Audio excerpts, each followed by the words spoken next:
ঢাকা বিশ্ববিদ্যালয়ের কিছু আদিবাসী ভাইদের নতুন একটা উদ্যোগ হচ্ছে মুংডি খাবা নামের এই স্টলটি। এটা মেনলি পাহাড়ি অঞ্চলের যে খাবারের টেস্টটা সেটা ডিউ ক্যাম্পাসে ঢাকা বিশ্ববিদ্যালয়ের শিক্ষার্থীদের মধ্যে পরিচিত করানোর জন্য একটা উদ্যোগ। কিছু আদিবাসী ভাইরা তাদের আঞ্চলিক খাবারগুলো আমাদের সামনে নিয়ে এসেছেন।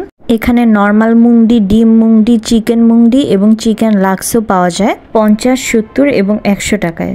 আমাদের সামনেই তারা সেটা প্রিপেয়ার করে দিচ্ছিল এবং যথেষ্ট হাইজিন মেনটেন করেই তারা বানাচ্ছিলেন, যেমন হাতে গ্লাভস পরে।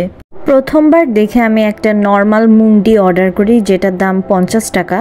দেখতে অনেকটা সুপি নুডলসের মতো, তবে এখানে বিশেষত্ব হচ্ছে অতিরিক্ত কোনো মশলা থাকে না, কিন্তু এটা যথেষ্ট ঝাল থাকে, মরিচের ব্যবহারটা থাকে খালি, এবং বালাচাও ব্যবহার করা হয়েছিল। আমি এটার মধ্যে বালাচাওর একটা স্মেলও পাচ্ছিলাম। আমার কাছে এই খাবারটা বেশ মজা লেগেছে। ইনশাল্লাহ আমি আবারও আসবো।